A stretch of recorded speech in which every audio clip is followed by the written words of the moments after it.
తున్నాం కొలస్సై పత్రికలో నుండి కొన్ని సత్యాలు మనం ధ్యానం చేస్తున్నాం. కొలస్సై పత్రిక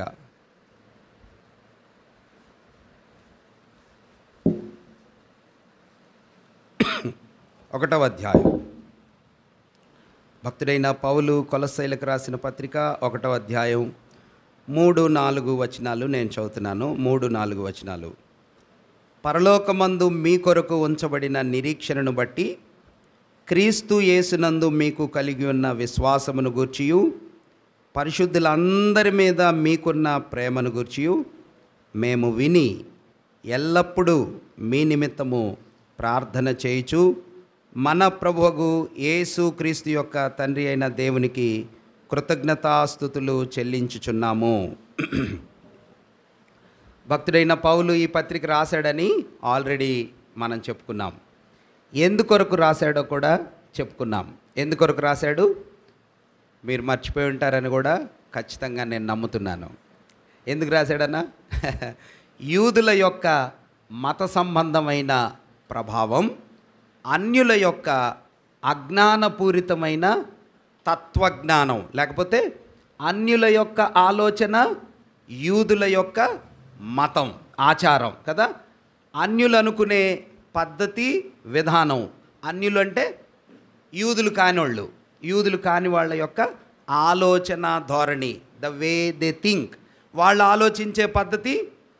యూదులు మత సంబంధమైనటువంటి వ్యక్తులుగా మతానికి సంబంధించిన ఆచారాల యొక్క ప్రభావం కదా. మీకు అర్థమైందా?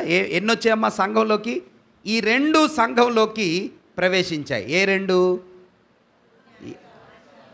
అన్యుల యొక్క ఆలోచన, యూదుల యొక్క మతం, మతం లేకపోతే ఆచారం.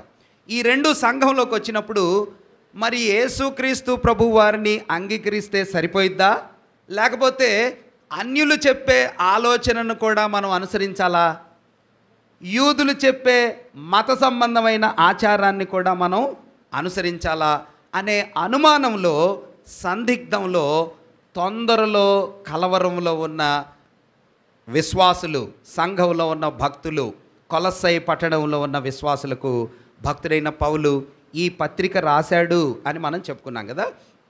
ఈ పత్రికలో పౌలు ఏం చెప్తాడంటే, అన్యుల యొక్క ఆచారాలకి, ఆలోచనలకి మీరు భయపడక్కర్లేదు, యూదుల యొక్క ఆచారాలకి ప్రాధాన్యతను ఇవ్వనక్కర్లేదు.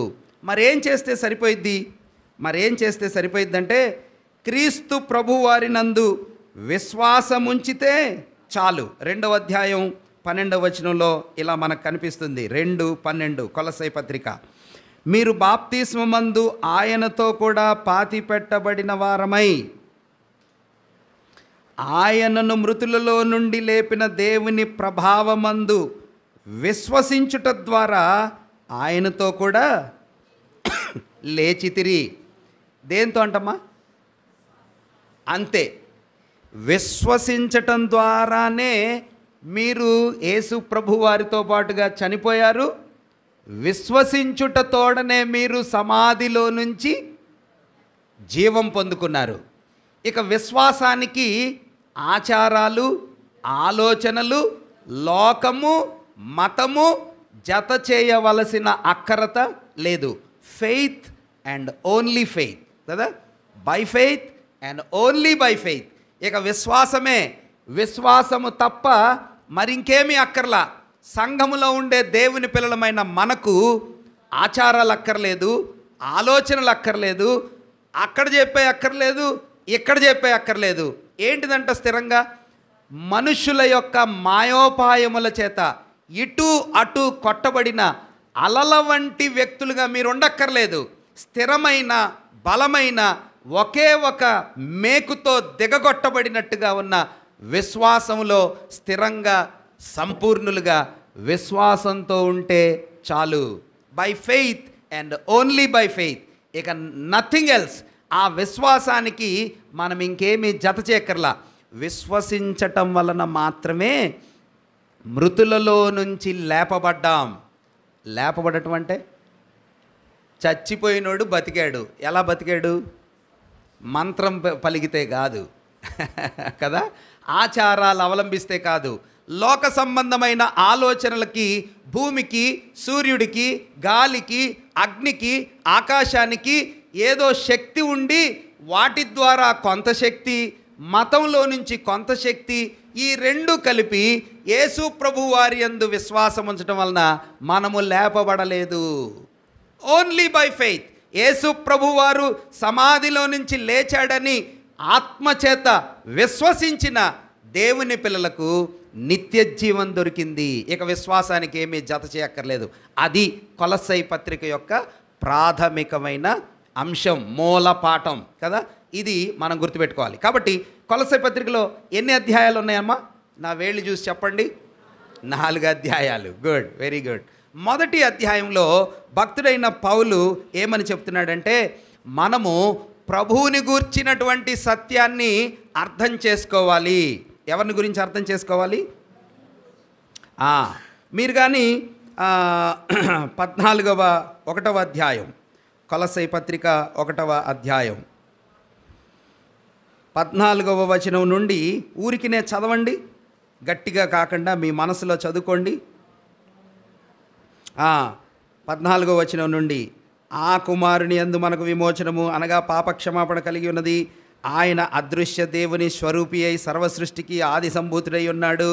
ఏలయనగా ఆకాశమందున్నవియు భూమి అందున్నవియు దృశ్యమైనవి కానీ అదృశ్యమైనవి కానీ, అవి సింహాసనములైనను ప్రభుత్వములైనను ప్రధానులైనను అధికారములైనను సర్వమును ఆయన యందు సృజింపబడిను. సర్వమును ఆయన ద్వారాను ఆయనను బట్టియు సృజింపబడిను. అంటే ఏంటి? మీకేమర్థమైంది అందులో? ఆయన ద్వారా కలిగింది, ఇంకా ఆయన లేకుండా ఏం కలగలేదు. భక్తుడైన పౌలు ఏం చెప్తున్నాడంటే, మీరు లోక సంబంధమైన ఆలోచనలను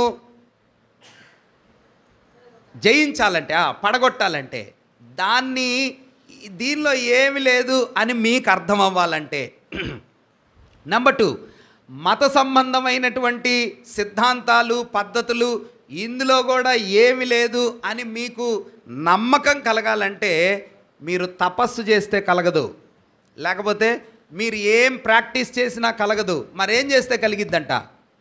యేసుక్రీస్తు ప్రభు వారిని అర్థం చేసుకోవాలి. ఎవరిని అర్థం చేసుకోవాలి? ఆయనను గురించినటువంటి సత్యం మీకు అర్థం కావాలి. ఈ నేటి దినాల్లో విశ్వాసులమైన మనకు కావలసినటువంటి విషయం ఏమిటంటే, ఏం కావాలమ్మా? ఏం కావాలి? ప్రభు అర్థం కావాలా? యేసు ప్రభు వారిని గురించినటువంటి జ్ఞానం మీకు కలగాలి. ఆయన ఎవరింతకైనా చాలామంది అనుకుంటున్నారు ఆయన మరియమ్మ కొడుకు. ఏమనుకుంటున్నారు? ఆయన మరియమ్మ కొడుకు. మీరేమనుకుంటున్నారు? ఆయన శిలువ మీద వేలాడదీయబడిన మంచోడు. ఇంకొంతమంది ఏమనుకుంటున్నారు?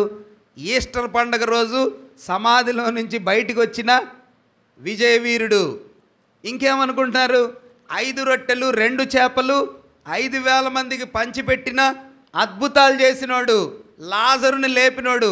ఇంతేనా మీకు తెలిసింది? అలాగైతే భక్తుడైన పౌలు అంటున్నాడు, ఆయన అదృశ్య దేవుని స్వరూపి. ఆయన పుట్టక ముందేమై ఉన్నాడో, మనందరం భూమి మీద మన ప్రభువు ఏమై ఉన్నాడో, మరియమ్మ తల్లి కడుపులో నుంచి పుట్టిన సమయం నుండి దేవదూత వచ్చి చెప్పిన దగ్గర నుంచి బెత్లెహేము నుండి యెరూషలేము దాకా ఆయన ప్రయాణాన్ని, జీవిత విధానాన్ని అర్థం చేసుకుంటున్నాం. కానీ what he is before his incarnation, ఆయన పుట్టటానికంటే ముందు, ఆయన సజీవుడిగా శరీరాన్ని ధరించటానికంటే ముందు క్రీస్తు ప్రభు ఏమై ఉన్నాడో మీకు తెలుసా? భూమి, ఆకాశం, గాలి, శక్తి, వీటన్నిటిలో శక్తి ఉంది. కానీ ఆయనలో నుండే ఇవన్నీ వచ్చాయి. మీకు తెలుసా? ఎప్పుడైతే భూమి, అవును నిజమే భూమికి శక్తి ఉంది, అవును నిజమే గాలికి శక్తి ఉంది, అవును నిజమే అగ్నికి శక్తి ఉంది, కానీ ఆయన శరీరధారిగా పుట్టకముందు ఇదిగో మీరు చెప్పుకునే ఈ పంచభూతాలన్నీ ఎక్కడి నుంచి వచ్చాయి? ఆయనలో నుండి వచ్చాయి. అట్లాగైతే ఆయన ఏమి కాబోతున్నాడో 3 కాలాలలో, 3 సమయాలలో, 3 యుగాలలో, పూర్వం ఏమై ఉన్నాడో, ప్రస్తుతం ఏమై ఉన్నాడో, ఆయన ముందున్న దినాలలో ఏం కాబోతున్నాడో please try to understand what he is. ఆయన ఏమై ఉన్నాడో మొదటి అధ్యాయంలో విశ్వాసులమైన మనం అర్థం చేసుకోవాలి. పాస్టర్ ఎంత గొప్పోడో అర్థం చేసుకుంటే మీకేం ఉపయోగం లేదు. ఎవరి గురించమ్మా? మీరు వెళ్ళే చర్చికి, మనం వెళ్ళే చర్చికి పాస్టర్ అంత గొప్పోడో అర్థం చేసుకుంటే ఏం ఉపయోగం లేదు. అక్కడ ఎన్ని డబ్బులు వస్తాయో అర్థం చేసుకుంటే ఏం ఉపయోగం లేదు. ఎంత పెద్ద చర్చో, మ్యూజిక్ ఎంత బాగుండదో, ఏమేమో తెలుసుకోవాలని ప్రయత్నం చేస్తే వాటి వలన మీకేం ప్రయోజనం లేదు. కానీ ప్రభువుని అర్థం చేసుకోవటంలో దేవుని పిల్లలమైన మనము అవగాహన కలిగిన మనం ఆయనను గురించి తెలుసుకోవాలా. అది మొదటి అధ్యాయం యొక్క సారాంశం. రెండవ అధ్యాయం యొక్క సారాంశం ఏమిటో చూడండి. రెండవ అధ్యాయం యొక్క సారాంశం 2:8 మనం చూస్తాం కదా. 2:8 ఆయనను అనుసరింపక మనుషుల పారంపర్యాచారములను అనగా ఈ లోక సంబంధమైన మూలపాఠములను అనుసరించి మోసకరమైన నిరర్ధక తత్వజ్ఞానము చేత మిమ్మును ఏం చేస్తారంట? గట్టిగా చెప్పాలా? చెరపట్టుకొని పోవు వాడెవడైనను ఉండునేమో అని. అంటే రెండవ అధ్యాయంలో ఏం చెప్తున్నాడంటే, మొదట మీరు ప్రభువుని గూర్చిన సత్యాన్ని అర్థం చేసుకోండి అన్నాడు. రెండవ అధ్యాయంలో అంటున్నాడు, మిమ్మల్ని పాడు చేయటానికి ప్రయత్నం చేసే శత్రువుని గురించి కూడా తెలుసుకోండి. ప్రభు సత్యాన్ని తెలుసుకొని అక్కడతో ఉండిపోతే సరిపోదు. రెండవ అధ్యాయంలో శత్రువులను గురించి కూడా తెలుసుకోవాలా. ఒక నిజమైన సైనికుడి యొక్క ప్రాథమికమైన బాధ్యత ఏమిటో తెలుసా? బలంగా ఉండాలా, ఆరోగ్యంగా ఉండాలా, యుద్ధం చేయటానికి సిద్ధంగా ఉండాలా. అది ఒక సైనికుడికి ప్రాథమికమైనటువంటి బాధ్యత. అక్కడతో సైనికుడు ఆగిపోకూడదు. సైనికుడి యొక్క రెండవ బాధ్యత ఏమిటంటే, కుడివైపున శత్రువు ఎవరో, ఎడం వైపున శత్రువు ఎవరో, వెనక వైపు శత్రువు ఎవరో, ముందు వైపు శత్రువు ఎవరో, మన చుట్టూ ఉన్న శత్రువులు ఎట్లాంటి వారో అర్థం చేసుకోవాల్సిన బాధ్యత ఎవరికి ఉంది? శత్రువుకు ఉంది. ఇంతకీ మన దేశానికి శత్రువులు ఎవరో తెలుసా మీకు? పాకిస్తాన్. వెరీ గుడ్, అక్క బాగా చెప్పారు. సోల్జర్ కాకపోయినా చెప్పారు చూడండి. మీరు చెప్పాలా? మరి ఇంకొకళ్ళేనా? పాకిస్తాన్ ఒకటేనా? శత్రువులను చూడొచ్చు. అది చైనా ఒక శత్రువు, కింద ఒక శత్రువు, ఎడం చేతి వైపు ఒక శత్రువు, కుడివైపు ఒక శత్రువు, పైన ఉత్తరం వైపు ఒక శత్రువు కదా. ఒక సైనికుడి యొక్క బాధ్యత. అట్లాగైతే విశ్వాస జీవితంలో మరి ప్రమాదాలు ఉన్నాయా? శత్రువులు ఉన్నాయి. ఇక్కడ ఒక శత్రువుని గురించి చెప్పాడు కదా. ఎవరంట ఆ శత్రువు? మిమ్మల్ని చెరుపువారు. చెరిపేవాడంటే ఎవరమ్మా? మిమ్మల్ని పాడు చేసేవాళ్ళు.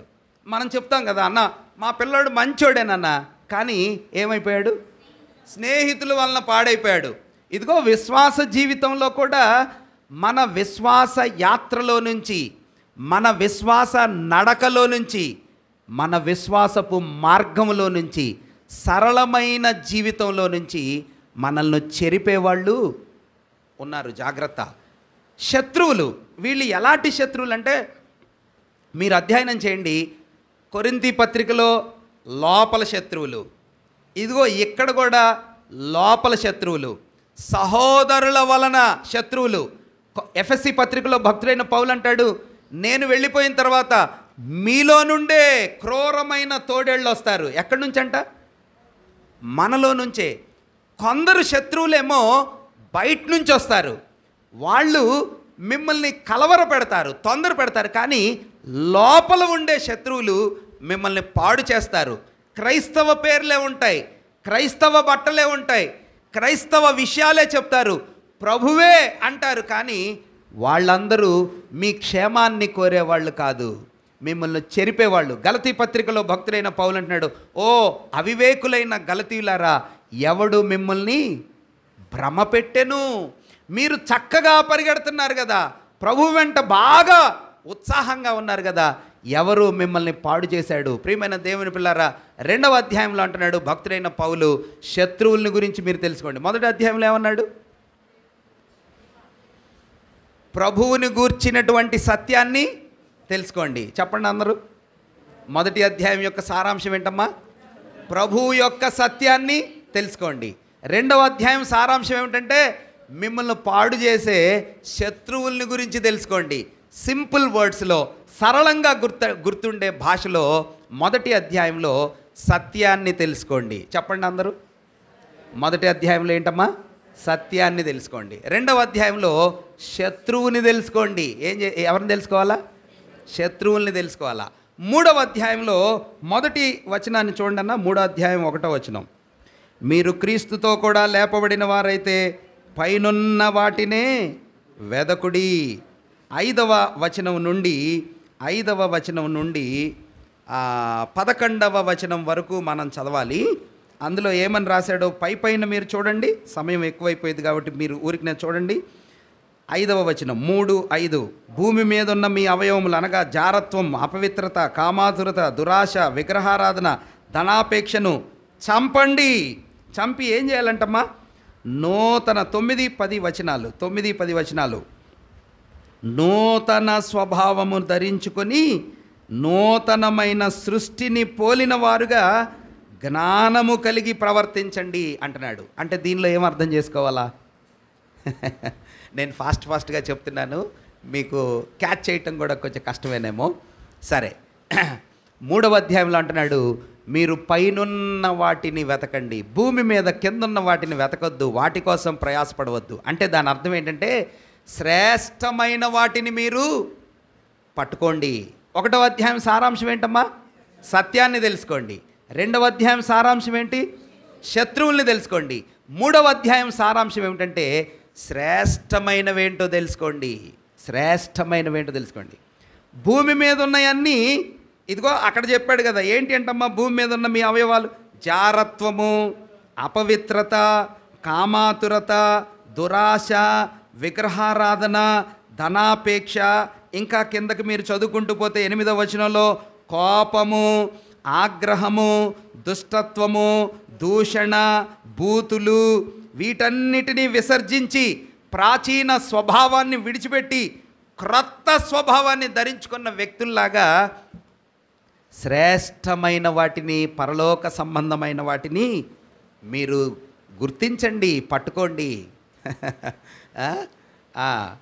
ఒకవేళ భూమి మీద ఉండే విషయాల కోసమే మనము ప్రాకులాడే విశ్వాసులమైతే, దేవుని దగ్గరికి భోజనం కోసమే వస్తే, దేవుని దగ్గరికి డబ్బుల కోసమే వస్తే, దేవుని దగ్గరికి ఉద్యోగాల కోసమే వస్తే, దేవుని దగ్గరికి వివాహాల కోసమే వస్తే, దేవుని దగ్గరికి కేవలము శరీర సంబంధమైన అవసరతలు, సుఖాల కోసమే వస్తే, భక్తుడైన పౌలు అంటున్నాడు మార్పు చెందండి.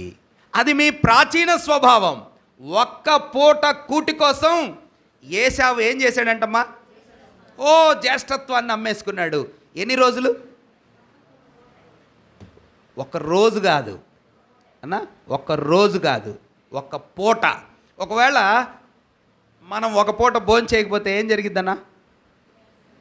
ఏం రాదు. మీరు అంటున్నారు నీరసం అని. ఏం రాదు నీరసం. మనం ఫాస్టింగ్ ప్రేయర్ చేస్తాం. చాలా సందర్భాల్లో కొన్ని పరిస్థితుల మధ్యలో చాలా లిమిట్గా, చాలా తక్కువగా భోంచేసే పరిస్థితులు, అవసరతలు ఉండొచ్చు. ఏమవదు. ఒక వ్యక్తి 40 రోజులు ఆహారం లేకుండా ఉండగలడు. తెలుసా మీకు? 40 days. నీళ్లు లేకుండా 8 రోజులు ఉండగలడు. ఎన్ని రోజులు? 8 రోజులు నీళ్లు తాగకుండా మనిషి ఉండగలడు. 8 రోజుల తర్వాత నీళ్లు తాకపోతే కష్టం. 40 రోజులు భోజనం లేకుండా ఉండగలడు. 8 రోజులు నీళ్లు లేకుండా ఉండగలడు. 8 నిమిషాలు ఆక్సిజన్ లేకుండా కూడా ఉండగలం. 8 నిమిషాలు ఒకవేళ ప్రాక్టీస్ ఉంటే. కానీ ఇదిగో ఇక్కడ భక్తుడైన పౌలు అంటున్నాడు, ఒక్క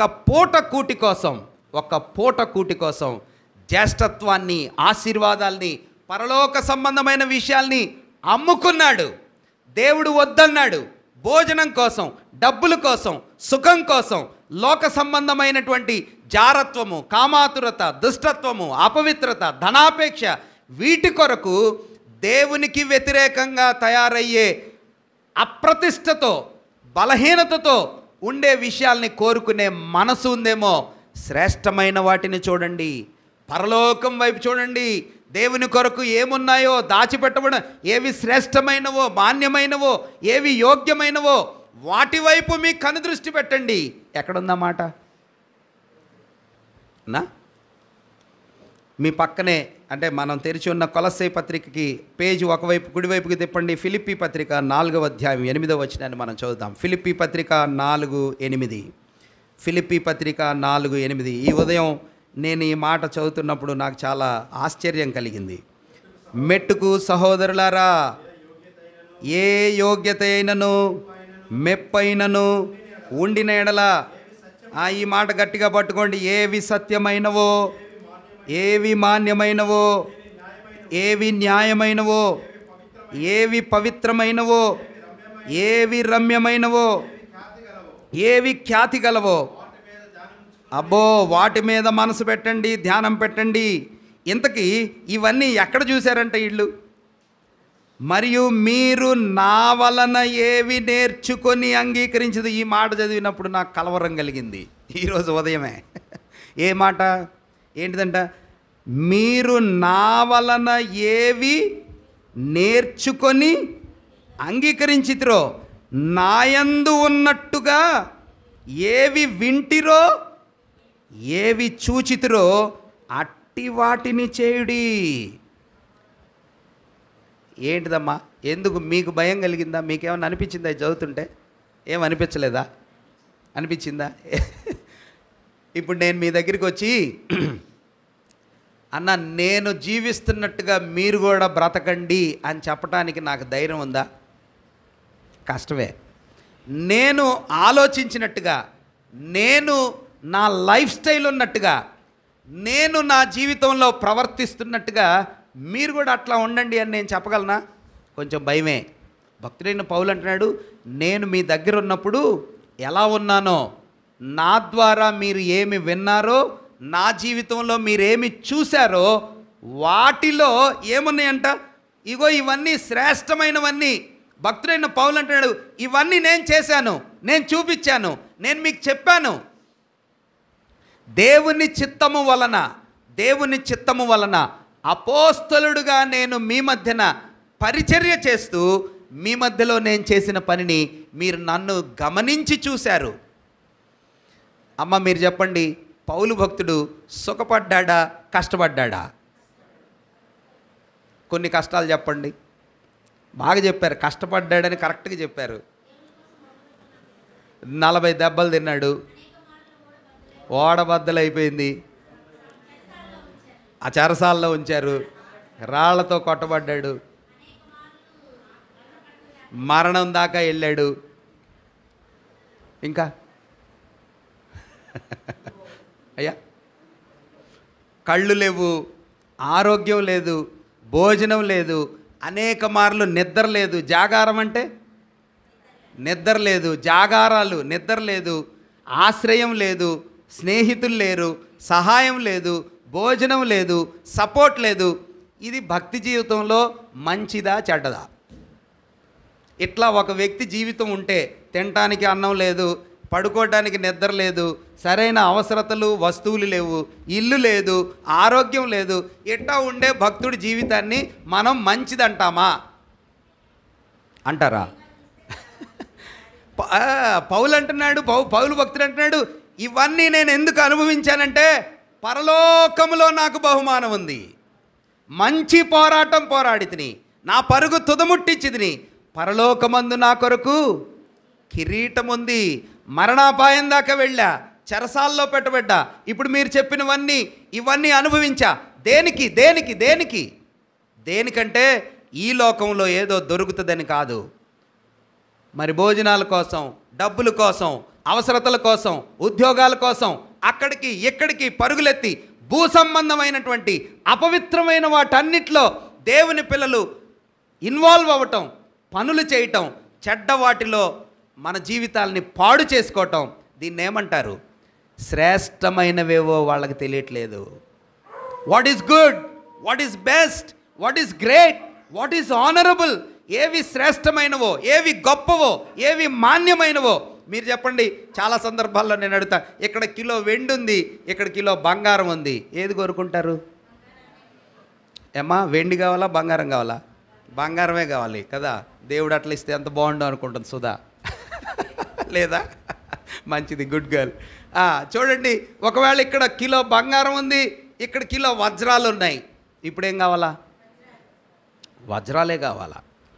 మరి ఇక్కడ ప్రభువు ఉన్నాడు, భూ సంబంధమైన సుఖమంతా ఒకవైపు ఉంది, ప్రభువు కోసం కష్టాలు, తొందరలు, దుఃఖం ఉంది, ఇప్పుడేది కావాలా? మనం అనుకుంటాం, అన్నా అది వద్దులేండి అన్న, కొంచెం ఆరోగ్యంగా, కొంచెం నెమ్మదిగా, కొంచెం డబ్బులతో ఉంటే చాలన్నా. ప్రియమైన దేవుని పిల్లల, భక్తుడైన పౌలు అంటున్నాడు, పరలోకం వైపు చూడండి, మీ కన్నులు పైకెట్టండి, మీరు క్రీస్తు ప్రభు వారితో కూడా లేపబడిన వారైతే ఉన్నతమైన వాటి వైపు మీ కన్నులు పెట్టండి. క్రీస్తు ప్రభు వారు అక్కడ ఆసీనుడై ఉన్నాడు. శ్రేష్టమైన వాటిని చూడండి. శరీరాశ, దురాశలు, ధనాపేక్ష, అపవిత్రతలు, కామాతురత, వీటి వైపు, వీటి జోలు పోబాకండి.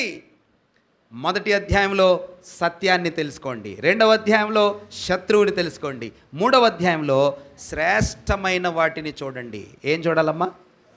నాలుగవ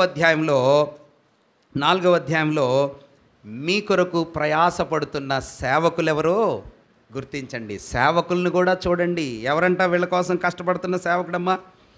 4వ అధ్యాయం చూడండి. ఎవరైనా కొలస్సై పత్రిక, నేను ఫిలిప్పీ పత్రికలోను, కొలస్సై పత్రిక 4వ అధ్యాయం 12వ వచనం చూడండి. 4:12 మీలో ఒకడును క్రీస్తు యేసు దాసుడునైన ఎపఫ్రా మీకు వందనములు చెప్పుచున్నాడు. మీరు సంపూర్ణులను, ప్రతి విషయంలో దేవుని చిత్తమును గురించి సంపూర్ణాత్మ నిశ్చయత గలవారునై నిలకడగా ఉండవలనని ఇతడు ఎల్లప్పుడూ మీ కొరకు తన ప్రార్థనల్లో ఏం చేస్తున్నాడు? పౌలను నేను మీకోసం ప్రార్థన చేస్తున్నానని 2వ అధ్యాయంలో చెప్పాడు. ఎపఫ్రా మీకోసం ప్రార్థన చేస్తున్నాడని 4వ అధ్యాయంలో చెప్పాడు. తుకికు మీకోసం పత్రిక పట్టుకొని వస్తున్నాడని 4వ అధ్యాయంలో చెప్పాడు. తిమోతి మీకోసం కష్టపడుతున్నాడని చెప్పాడు. ఎవరు వీళ్ళంతా? ఎవరన్నా? ఏ సేవకులు? దేవుని సేవకులు, మీకోసం కష్టపడుతున్న సేవకులు. అక్కడ మాట పౌలు చెప్పాడు. ఎవరి కోసం? మీకోసం.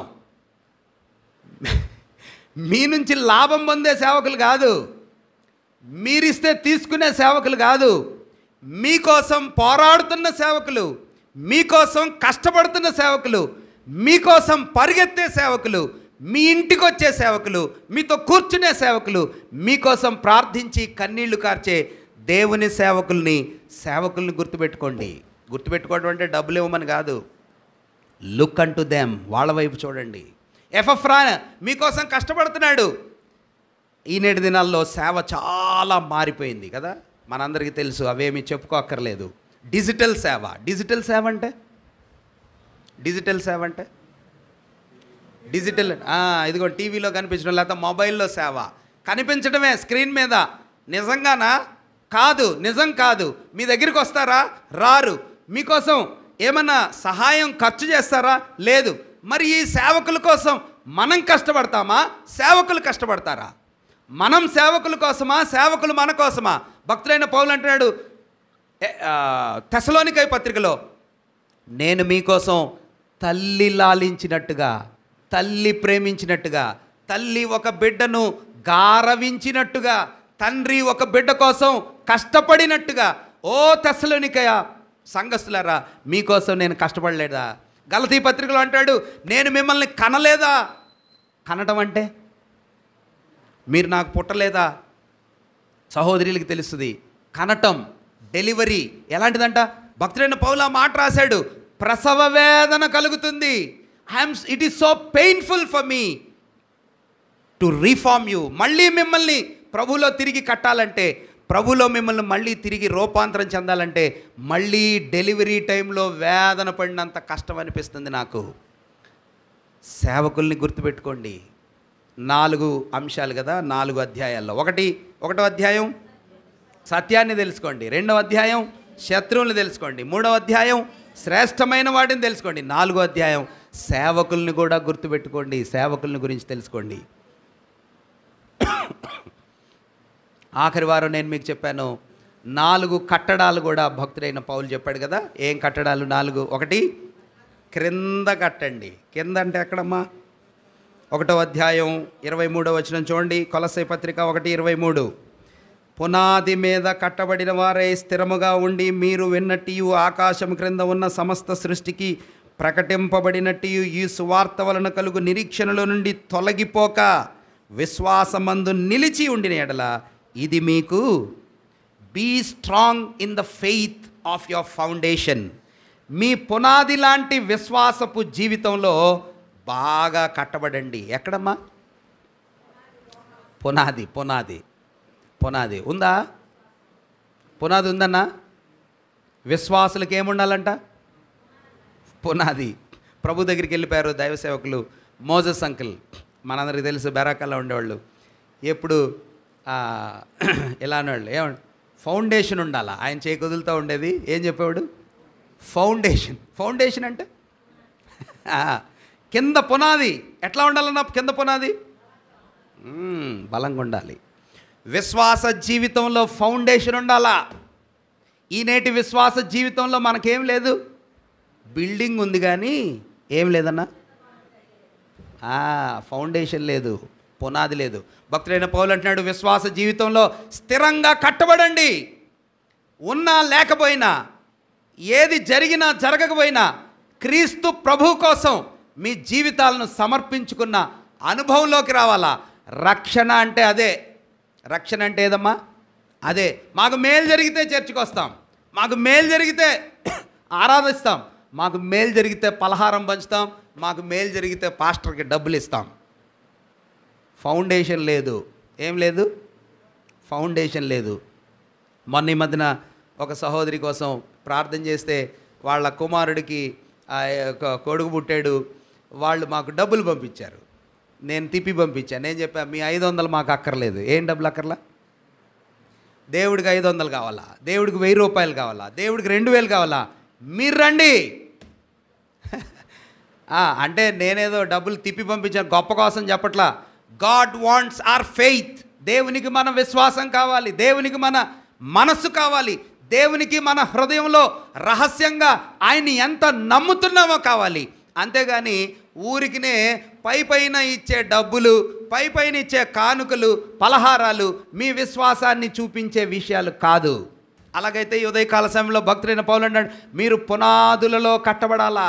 రెండవది అంటున్నాడు, మీరు పైన కట్టబడాలా. 2వ అధ్యాయం 6-7 వచనాలు మనం చూస్తాం కదా. ఇంటి వలె కట్టబడుచు కావున మీరు ప్రభు అయిన క్రీస్తు యేసును అంగీకరించిన విధముగా ఆయన యందు వేరు పారిన వారే. ఎలా కట్టబడాలంట? ఇంటి వలె కట్టబడుచు. అన్న ఇంటిలాగా కట్టబడటం అంటే ఏంటి? పైన. ఎక్కడ కట్టబడతామన్న? పైన. సంఘ జీవితం. Yes, very good. సంఘ జీవితం, విశ్వాస జీవితం, వ్యక్తిగత జీవితం, రహస్య జీవితం, లోపల జీవితం, పునాది జీవితం, వ్యక్తిగత జీవితం. ఇదిగో ఇక్కడ చెప్తున్నాడే, ఇంటి వలె కట్టబడుచు. సజీవమైన రాళ్లలాగా రాయి రాయి పక్కన జతకూర్చబడినట్టుగా. ఎక్కడన్నా జతకూర్చబడేది అన్న? రాయి రాయి జతకూర్చబడాలన్నాడు కదా. ఎక్కడ? ఇల్లు కట్టేటప్పుడు. ఎక్కడన్నా ఉందా దేవుని వాక్యంలో మనందరం రాళ్ళని? ఉంది. ఎక్కడుంది? Very good. పేతురు పత్రిక చూడండి అన్న. చాలా సంతోషం. మీ మనసులో అలాగా యాక్టివ్గా పనిచేయాలా.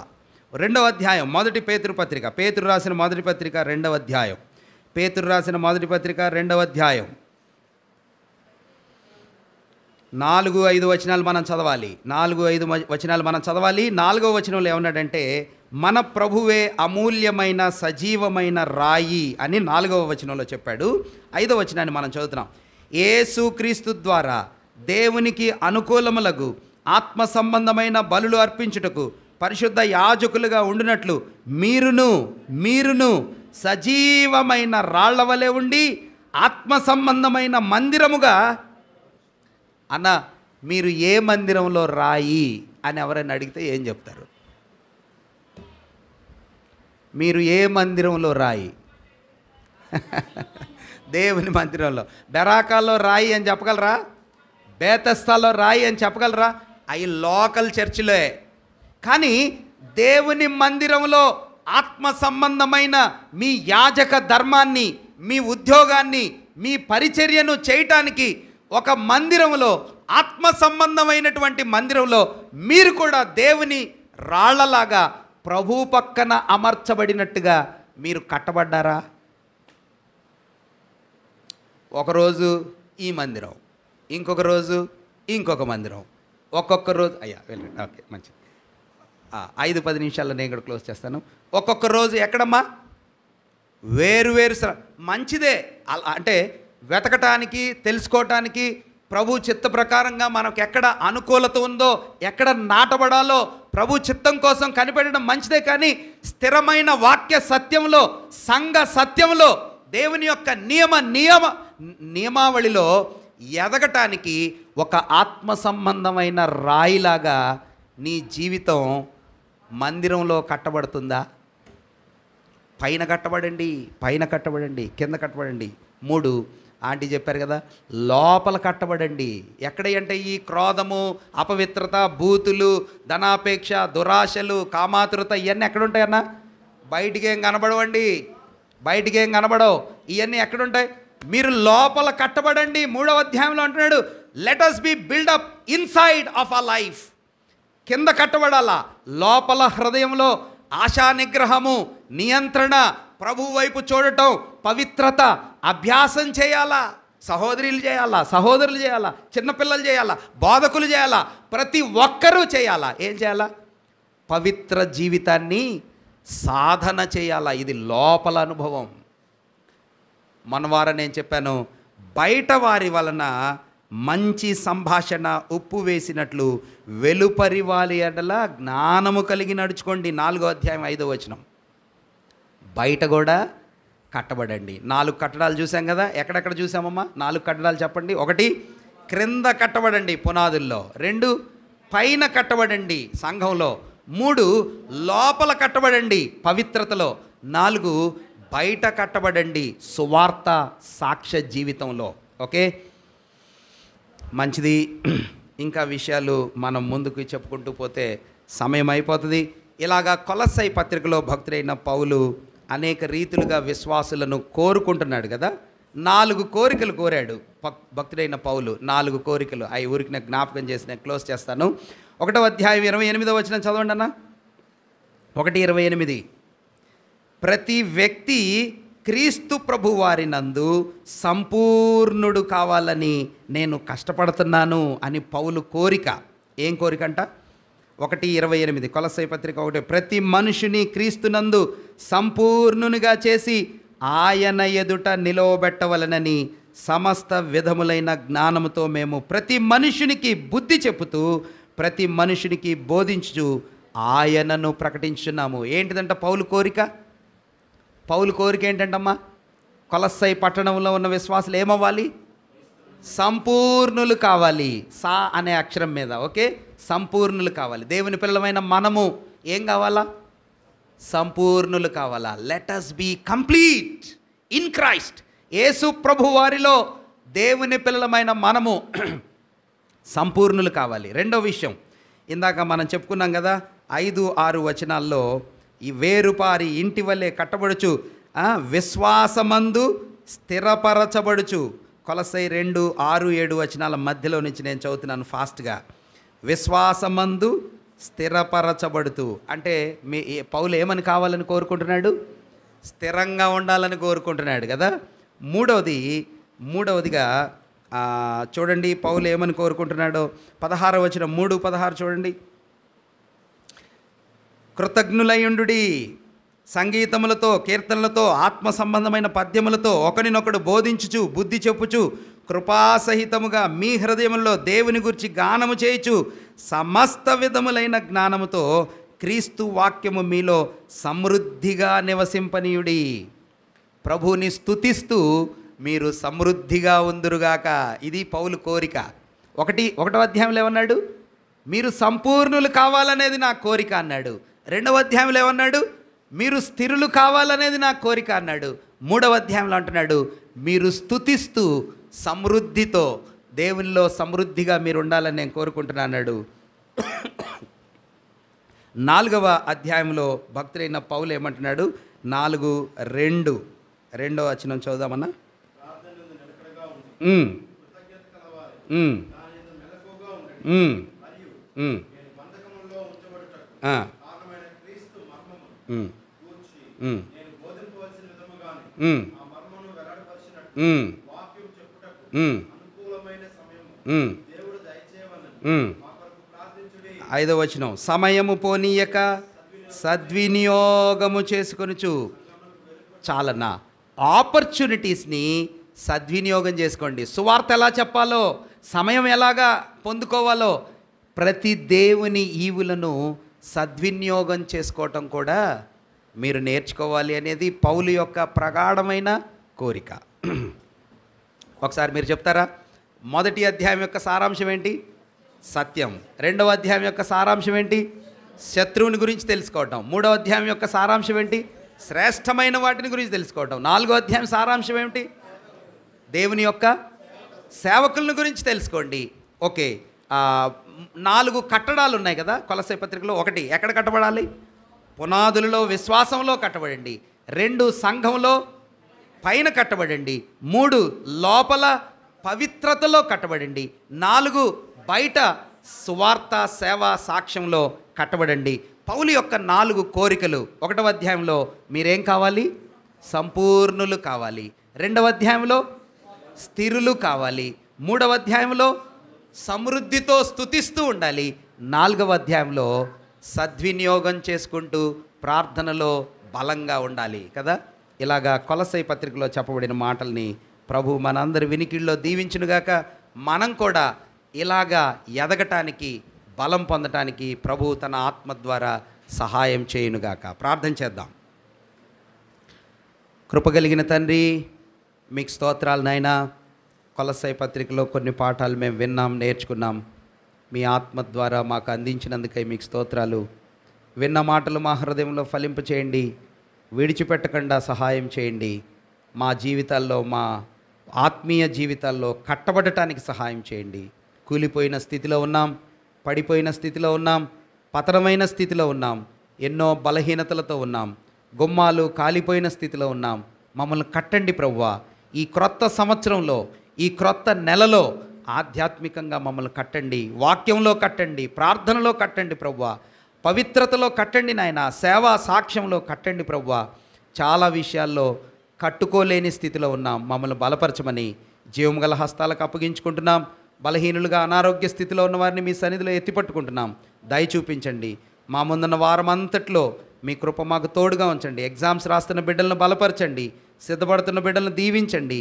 ఆశీర్వాదాలతో, ఆరోగ్యాలతో మమ్మల్ని నింపి ముందున్న దినాల సేవ కోసం సిద్ధం చేయమని మా రక్షకుడైన యేసు ప్రభువారి అద్వితీయమైన నామంలో స్తుతించి ప్రార్థించి వేడుకుంటున్నాం పరమ తండ్రి. ఆమేన్.